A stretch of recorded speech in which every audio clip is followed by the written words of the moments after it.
로마서 12장 2절 다 같이 읽겠습니다. 시작.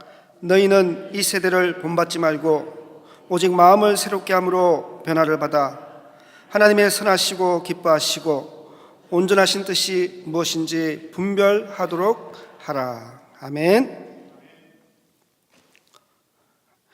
제가 저기 문을 열고 본당에 처음에 딱 들어오면서 여기 앞에 우리 근사님들, 우리 어머니들이 모여서 쫙 앉아있는 모습을 보면서 개인적으로 마음이 좀 울컥했습니다.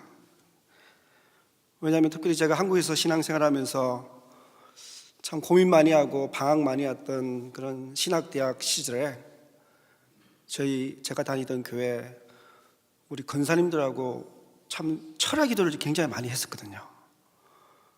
그래서 물론 요즘은 한국도 이제 철학 기도를 안 하고 뭐 이민교회는 거의 철학 기도가 없지만 그때만 하더라도 40일 철학 기도도 있었고, 특히 제가 대학부 회장할 때 순수를 맡은 이렇게 당분을 청년들을 쭉 넣으면 빠지게 돼요. 빠지면 제가 회장이니까 계속 빠진 자리를, 당번 자리를 메우기 위해서 참석하고, 그래서 참 철학 기도를 많이 참석했어요.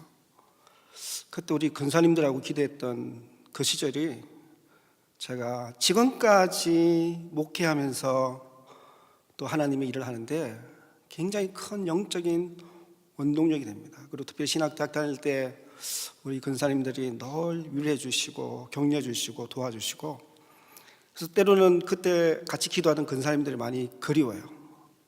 근데 오늘 문을 딱 열고 들어오는데 앞에 우리 근사님들 어머니들이 쫙 앉아 계세요. 물론 우리 장로님들도 계시지만, 그래서 제가 순간적으로 그 모습을 보면서 마음이 좀 울컥했습니다. 그래서 우리 맨 앞자리에 앉아서 말씀을 경청해 주시는, 그러면서 제가 생각했어요.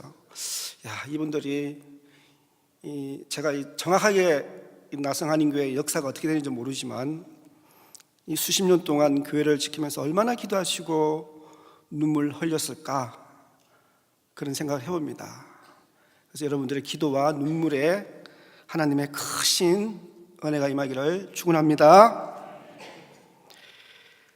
제가 금요 예배 설교도 부탁을 받고, 저는 이 금요 예배가 금요 기도회로 생각을 했어요. 보통 금요 기도회를 하니까.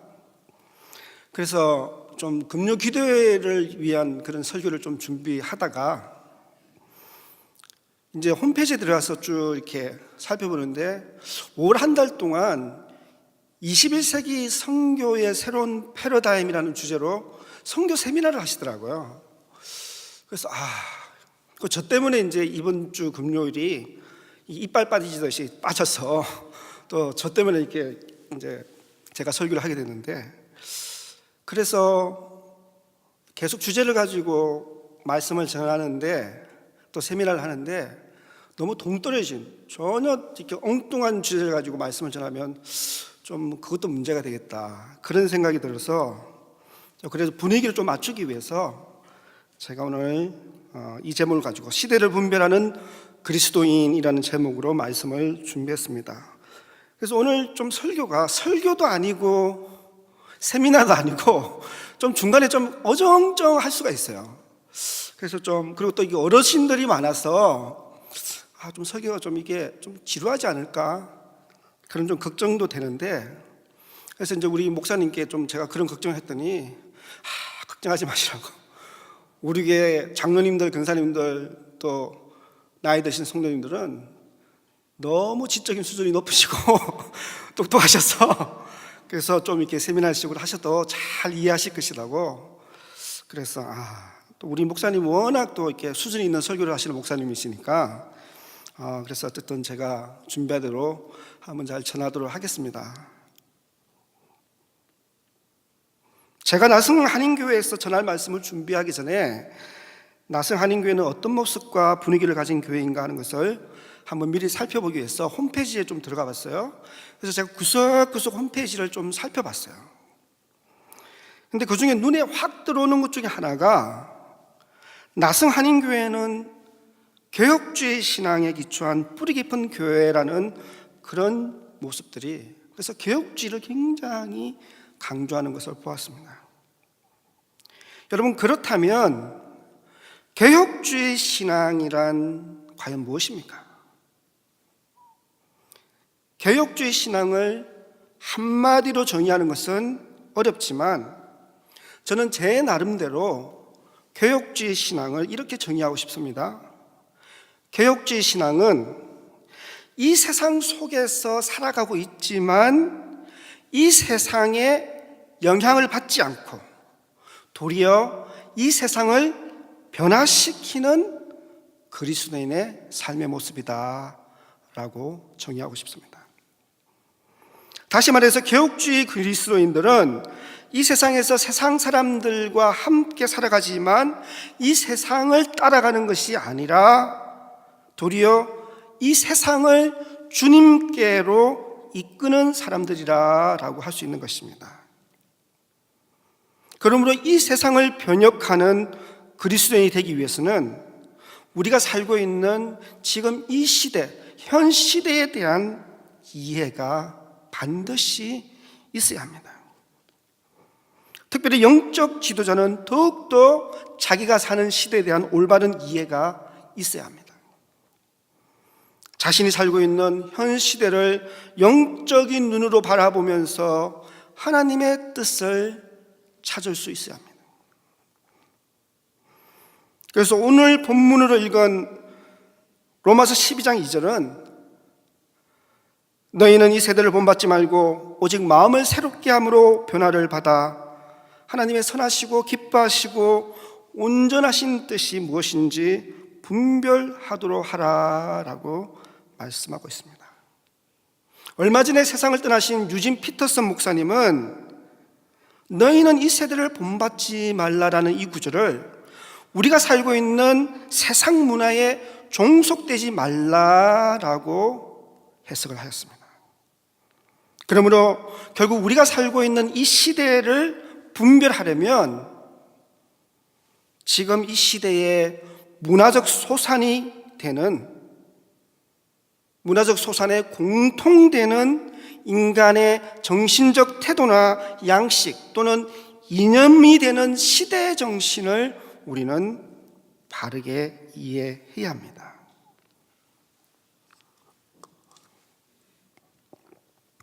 오늘 교회 오기 전에 우리 정제임스 장로님이 고깃집에서 고기를 너무 많이 사주셔가지고 굉장히 목이 많이 타네요. 목이 많아. 배가 불러가지고 숨이 제대로 안 쉬.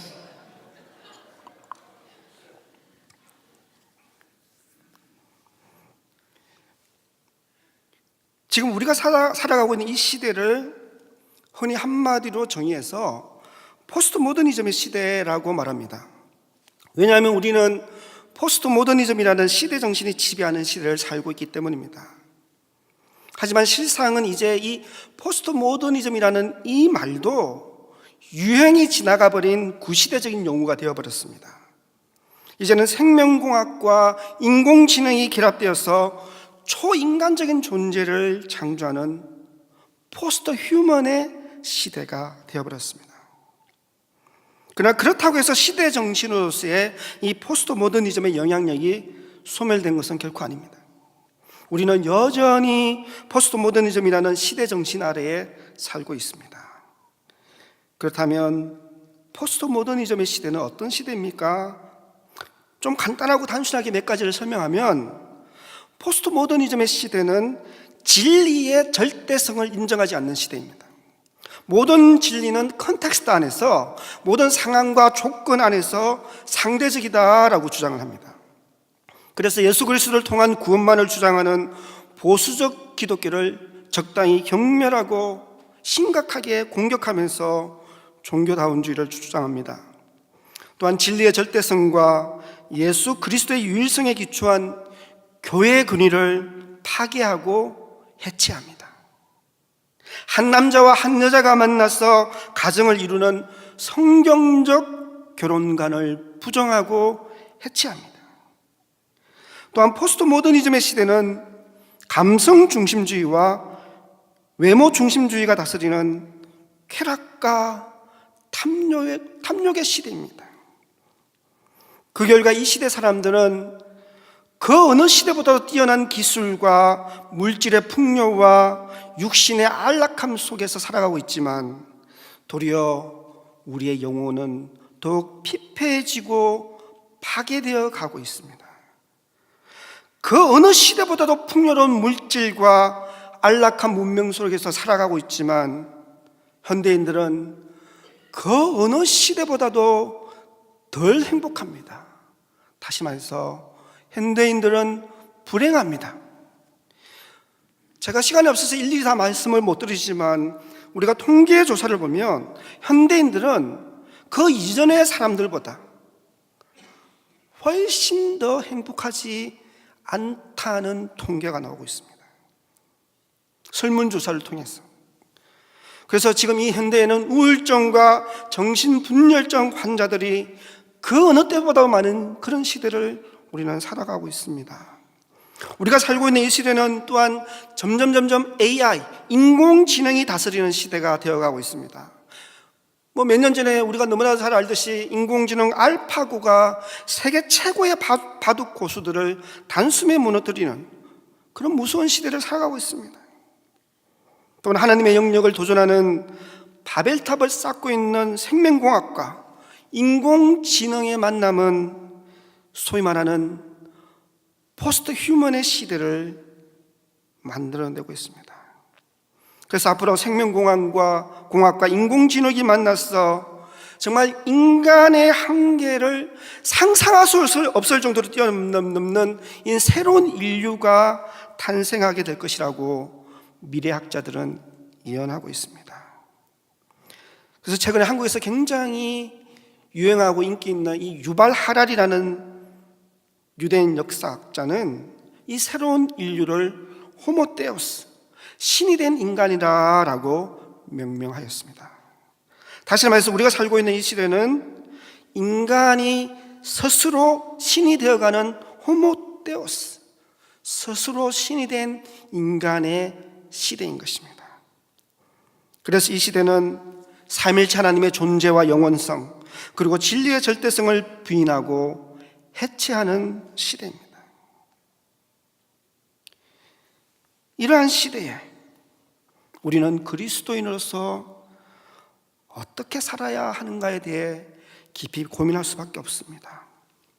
특별히 저는 목회자로서 이러한 시대에 어떻게 목회를 해야 하는가에 대해서 많이 고민하고 있습니다. 사랑하는 여러분, 21세기를 살아가는 우리는 그리스도인으로서 도대체 어떻게 살아야 합니까?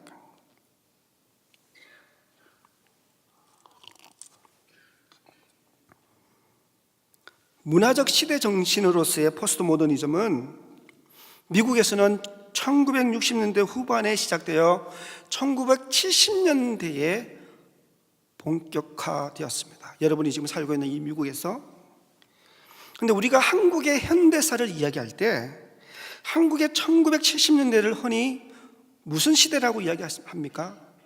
한국의 70년대를 산업화의 시대다라고 말합니다. 여러분 다 알고 계시지만 제가 처음 만나니까 좀 쑥스러워서 말씀을 안 하신다고 제가 알고 있습니다. 1970년대는 산업화의 시대다라고 말을 합니다. 36년간의 비참한 일제 통치를 끝내고 1945년에 해방되었지만 1950년도에 발발한 6.25 전쟁으로 한반도는 초토화되었습니다. 그래서 1960년대는 보릿고개로 상징되는 지난한 가난을 견뎌내는 가난의 시대였습니다. 그러나 1970년대는 우리도 한번 잘 살아보자라는 구호 아래 가난을 타파하고 경제적인 부여를 이루기 위해서 국가가 주도하여서 경제 개발을 밀어붙이던 그런 산업화의 시대였습니다. 그래서 한강의 기적이라고 불릴 만큼 놀라운 경제 성장을 이룩하였습니다. 이런 경제적 성장의 시기에, 다시 말해서 산업화의 시기에 한국교회는 우리 권사님들, 장로님들, 여러 어르신들이 다 경험하셨겠지만 소위 말하는 말씀 부흥승회를 통해서 놀라운 교회의 부흥과 성장을 이루어냈습니다. 그 대표적인 집회가 바로 1973년 5월 여의도 광장에서 열렸던 빌리 그레엄 목사님 전도 부흥 집회였습니다. 혹시 여기 계신 분들 중에서 그 집회에 참석하신 분이 계신지는 모르겠지만, 물론 저는 당연히 참석을 안 했습니다. 이때는 아직까지 어릴 때였어. 근데 이때 여의도 광장에 몇 명이 모였습니까? 우리가 역사를 통해서 볼 때 50만 명이 넘는 그리스도인들이 모여서 부흥 집회를 했습니다. 세계 전도 집회 역사상 전례가 없는 대규모 집회였습니다. 그래서 1970년대에는 한국 경제가 기하급수적으로 성장하였듯이 한국 교회도 기하급수적으로 성장하였습니다. 한국의 1980년대는 소위 말하는 민주화의 시대입니다. 5.16 군사혁명으로 정권을 잡은 박정희 대통령이 1979년 10월 26일 김재규에게 암살당합니다. 그 후에 한국의 민주화의 물결이 물밀듯이 일어났습니다. 1980년 5.18 강주 민주화 운동을 시작으로 해서 결국은 박종철 치사 고문 사건으로 촉발된 1987년 6월 민주화 운동에까지 이르게 되었습니다. 그 결과 5.16 군사혁명 이후에 32년 동안 계속되었던 군사정권의 시대는 막을 내리고 드디어 1993년 소위 말하는 김영삼 문민정부가 탄생하게 되었습니다.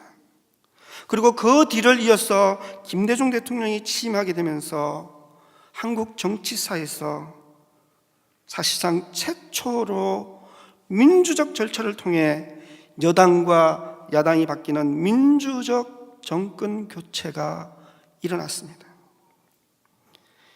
이런 민주화의 시대에 1980년도에 제가 1980년도에 대학을 다닌 소위 말하는 옛날에 말했던 386 세대입니다. 이런 민주화의 시대에 교회 안에서는 기독교 세계관 운동과 평신도 제자 훈련이 일어났습니다. 기독교 대학생들을 중심으로 기독교 세계관 운동이 일어났습니다. 왜 그렇습니까? 그 당시에 수많은 대학생들이 민주화를 위해 외치면서 죽어가고 감옥에 갇히고 고문을 당하고 희생당했습니다. 근데 우리 한국 기독교는 보수적이기 때문에 신실한 기독 청년들이 저를 포함해서 그렇게 심각하게, 물론 일부 진보적인 학생들은 열심히 민주화 운동을 했지만 대부분의 기독 청년들은 교회 안에 남아 있었습니다. 그러면서도 마음이 괴로웠습니다. 옆에 있는 친구들이 잡혀서 고문당하고 죽어가고 고통당하는 그때 나는 이 시대에 그리스도에서도 어떻게 할 것인가, 나는 어떻게 살 것인가 라는 고민을 하면서 시작된 운동이 바로 기독 대학생들을 중심으로 시작된 기독교 지성운동입니다. 저도 이 시기에 기독교 세계관을 공부하고 배워서 토론토에 있는 ICS라는 Institute for Christian Studies, 그곳에서 기독교 세계관과 문화와 철학을 공부하게 되었습니다. 평신도 제자 훈련은 절대적 군사정권이 무너진 시대에 목사에게 집중된 교회 권력을 좀 민주화시키고 평신도들이 교회의 주체가 되고 리더가 되는 그런 교회를 만들자는 슬로건으로 시작된 평신도 지도자 양성 훈련입니다. 소위 말해서 교회의 민주화 운동입니다. 한국의 1990년대는 자유화의 시대입니다. 민주화를 통해 정치적 자유를 누릴 뿐만 아니라 경제적 풍요를 통해 삶의 자유도 누리는 그런 질풍노도의 시대입니다. 그리고 미국에서 1970년대 본격화된 포스트 모더니즘이 한국에서 싹이 트기 시작한 시대이기도 합니다. 이런 자유화의 시대에 교회에서는 딱딱하고 지루한 전통적인 예배 형식에서 벗어나서 마음껏 자유롭게 예배하고 찬양하는 찬양과 경배가 유행하게 되었습니다. 그래서 수많은 젊은이들이 전통적인 예배 형식에서 벗어나서 빠르고 비트 있는 음악에 맞춰 춤추고 노래하고 찬양하며 경배하였습니다. 오늘 또 우리 찬양하면서 드럼 박스가 너무 멋있네요. 그렇죠? 근데 제가 중고등부 시절에는 저런 악기는 교회에서 사용하는 게 상상을 하지를 못했습니다. 아니 어떻게 저런 걸 교회에서 두드리면서 찬양을 한단 말입니까? 그렇죠? 그런데 자유화의 시대가 되면서 경배와 찬양이 유행하면서 이제는 드럼이 없는 찬양은 상상할 수도 없게 되었습니다. 한국의 2000년대는 다운화의 시대입니다. 혹시 지금 앉으셔서 도대체 몇 년도까지 가려고 지금 저러시나? 2000년대 지금 2000년도 도대체 저분이 도대체 지금 한 3000년도까지 가면 오늘 밤새우겠네. 도대체 저분이 몇 년도까지 가려고 그러시나? 저도 모르겠습니다. 성령님께서 이끄시는 대로.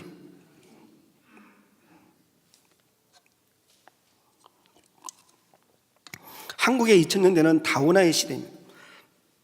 다시 말해서 한국 사회가 본격적인 포스트 모더니즘 시대 정신 속으로 진입한 시대입니다. 우리 한국 문화와 한국 교회는 미국보다 20-30년 늦게 시작됩니다. 그래서 20-30년 늦은 1990년부터 논의되기 시작하였던 이 포스트 모더니즘이 더욱 구체화되고 현실화된 시대가 2000년도입니다. 문화, 정치, 종교 등 전반에 걸쳐서 포스트 모더니즘의 시대 정신이 본격화되고 한국 교회에 큰 영향력을 끼친 그런 시대입니다. 이런 다운화의 시대에 한국 교회에서는 뭐가 유행하였겠습니까? 소위 말하는 열린 예배가 유행을 합니다. 미국에서 시작된 구도자 예배, 시컬 서비스, 이 구도자 예배가 한국으로 넘어와서 한때 유행하였던 열린 예배로 바뀌게 됩니다.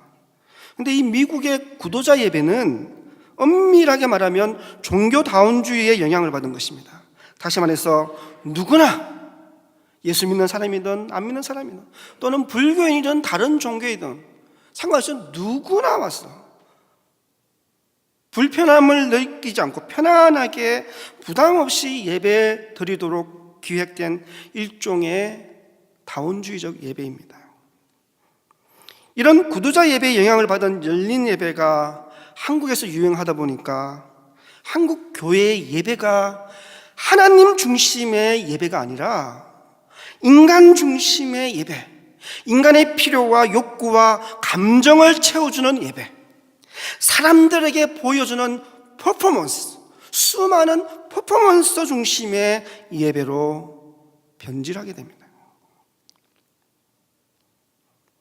저는 한국의 2010년도는 세속화의 시대라고 개인적으로 말하고 싶습니다.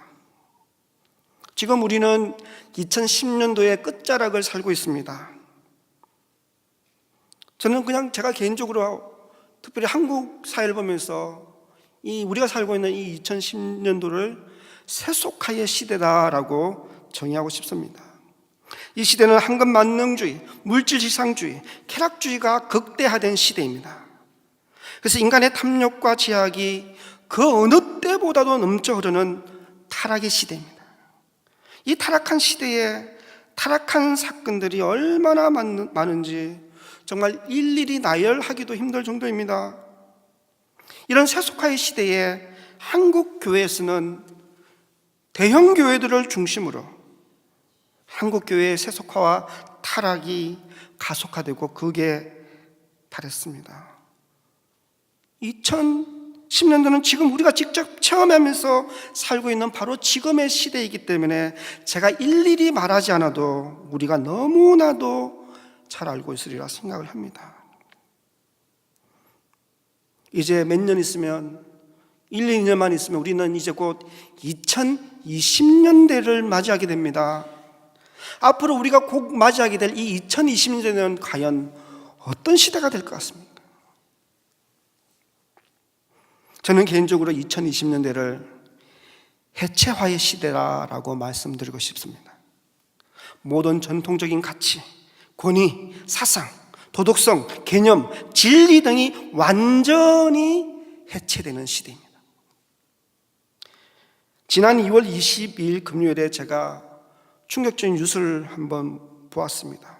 영국 성공회가 1603년에 제정하여 지금까지 400 몇십 년 이상 시행해 왔던 주일 성수를 의무화한 교회법을 폐지시켰습니다. 물론 이미 이 시대에 주일 성수가 그다지 중요하게 여겨지지 않는 시대가 되었지만, 그러나 영국 성공회는 아직까지 법적으로 주일 성수를 규정하는 그런 강제적인 교회법을 가지고 있었습니다. 근데 그 법을 폐지시켜버렸습니다. 이 사건은 우리가 사는 세상이 모든 전통적 가치와 관습을 해체하는 시대로 본격적으로 들어갔음을 보여주는 상징적인 사건이라고 생각합니다. 이렇게 이제 모든 것이 해체되는 시대를 우리는 살아가고 있습니다.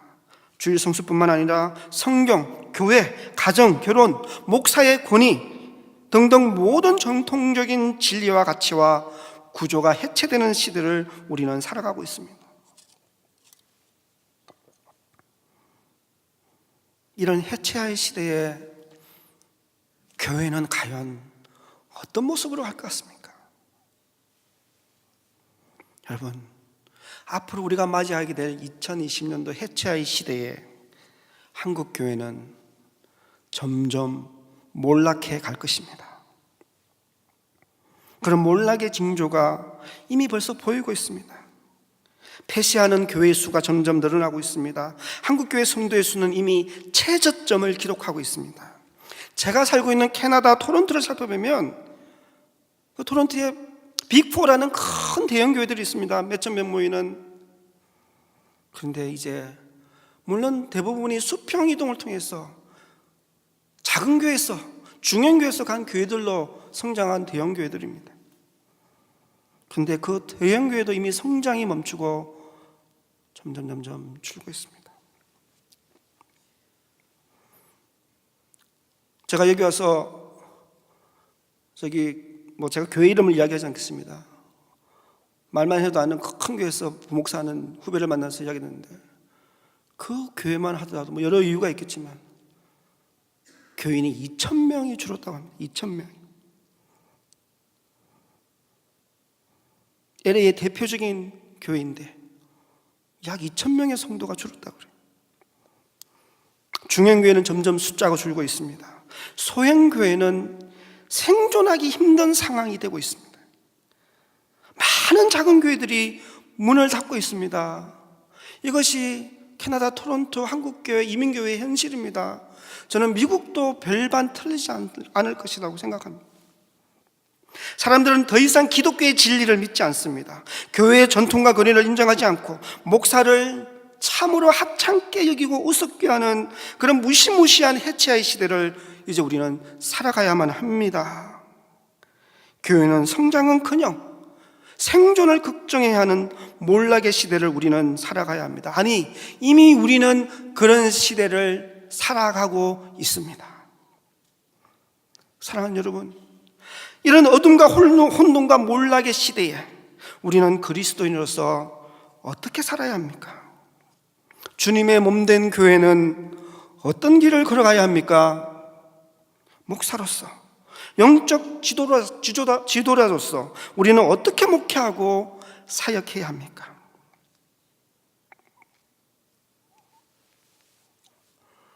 지금 토론토는 밤 12시거든요. 그래서 제가 좀 몽롱한 것 같아요.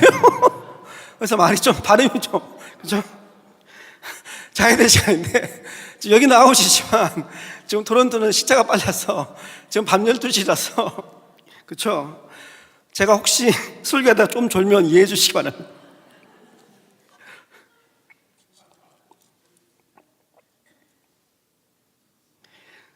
제가 이제 결론을 내리려고 합니다.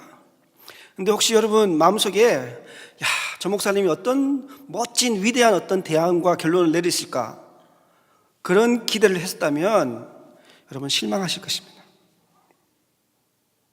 진리는 지극히 단순하고 평범하다는 사실을 아셔야 됩니다. 저는 지금 우리가 살고 있는 이런 몰락의 시대일수록 더욱더 철저하게 신앙의 기본과 기초로 돌아가야 한다고 생각합니다. 어둠이 깊은 혼돈의 시대일수록 근본으로 돌아가야 합니다. 복잡하고 힘들 때일수록 본질에 충실해야 합니다.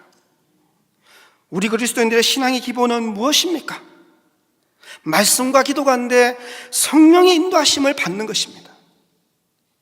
그러므로 말씀과 기도와 성령의 역사가 함께하는 삼위일체적 신앙에 충실해야 하는 것입니다. 여러분, 교회의 본질은 무엇입니까? 예수 그리스도와 십자가의 복음입니다. 그러므로 성공과 풍요와 형통만을 추구하고 자랑하는 유사 이단 신앙이 아니라 자기 십자가를 지고, 주님께서 자기 십자가를 지고 나를 따르라 하셨습니다. 자기 십자가는 무엇입니까? 여러분, 십자가는 단순하게 고통, 고난, 눈물을 말하는 것이 아닙니다. 십자가는 하나님께서 나에게 주신 사명입니다. 비전입니다. 나의 사명을 지고 나의 십자가를 지고 주님 가신 길을 따라가는 교회와 성도들이 되어야 합니다. 모든 것이 해체되고 교회가 점점 몰락해가는 이 시대에 우리는 더욱더 철저하게 기본과 기초로 돌아가야 합니다. 근본을, 파운데이션을 튼튼하게 해야 합니다. 결국 참된 부흥은 진리의 말씀을 통해서 일어나야 한다는 것을 우리는 믿어야 합니다. 그래서 저는 나성 한인교회의 미래가 너무나도 밝다고 생각합니다. 제가 오기 전에 홈페이지를 보면서 곳곳을 살펴봤습니다. 얼마나 말씀 사역이 풍부하게 많이 있는지. 그리고 목사님 설교를 들으면서 설교를 얼마나 몸부림치면서 준비하고 있는지, 말씀을 위해서 몸부림치고 있구나, 그것을 저는 느낄 수가 있었습니다. 그래서 저는 나성 한인교회의 미래가 여러분들이 상상할 수 없을 정도로 밝은 미래가 올 것이라고 저는 믿습니다. 나성 한인교회가 개혁주의 신앙의 기초에서 말씀 중심, 교회 중심, 하나님 중심의 신앙을 추구하는 참된 주님의 교회가 되어야 하는 것입니다. 이제 말씀을 마무리하겠습니다. 고린도서 6장 2절입니다. 보라, 지금은 은혜 받을 만한 때요, 보라, 지금은 구원의 날이로다. 주변에 많은 목사님들이 이 시대는 교회가 성장은 고사하고 생존만 해도, 교회 문을 닫지 않고 살아만 남아도 감사한 시대다라고 말씀들을 하십니다. 교회 문만 안 닫아도 성공이라고까지 말씀들을 하십니다. 그러나 여러분, 우리가 아무리 어렵고 어두운 시대를 살아가고 있을지라도 교회가 생존하는 데만 급급해서는 결코 안 된다고 생각합니다. 그것은 결코 하나님께서 원하시는 것이 아닙니다. 우리 교회와 성도들은 포스트 모더니즘의 시대에, 상대화와 다원화의 시대에, 세속화와 해체화의 시대에, 몰락의 시대에도 우리는 성장하고 부흥해야 합니다. 그러나 여러분, 변질된 복음으로서가 아니라 참된 진리의 말씀에 기초한 성장과 부흥이 되어야 하는 것입니다. 사람들이 듣기 좋아하고 사람들이 듣고 싶어하는 세속화된 변질된 말씀이 아니라 참된 진리의 말씀이 제대로 전거될 때 하나님의 부흥의 역사는 일어날 것입니다. 그러므로 우리는 어둠과 혼돈의 시대일수록 더욱더 하나님의 말씀에 온 힘과 정성을 다 쏟아야 합니다. 하나님의 말씀에 집중해야 합니다. 말씀 중심의 신앙생활, 말씀 중심의 목회를 해야 합니다. 말씀이 성공하면 교회가 성공하는 것입니다. 말씀이 부흥하면 성도가 부흥하는 것입니다. 말씀 부흥이 교회의 참된 부흥입니다. 말씀의 은혜가 있는 교회가 참된 교회입니다. 그러므로 신앙의 본질과 기초와 근본에 충실하여서 말씀을 사모하고 말씀의 은혜 받고 말씀을 전거함으로 하나님의 위대한 부흥을 이루는 나성 한인교회와 사랑하는 성도님들이 되시기를 간절히 축원합니다. 우리 함께 기도하시겠습니다.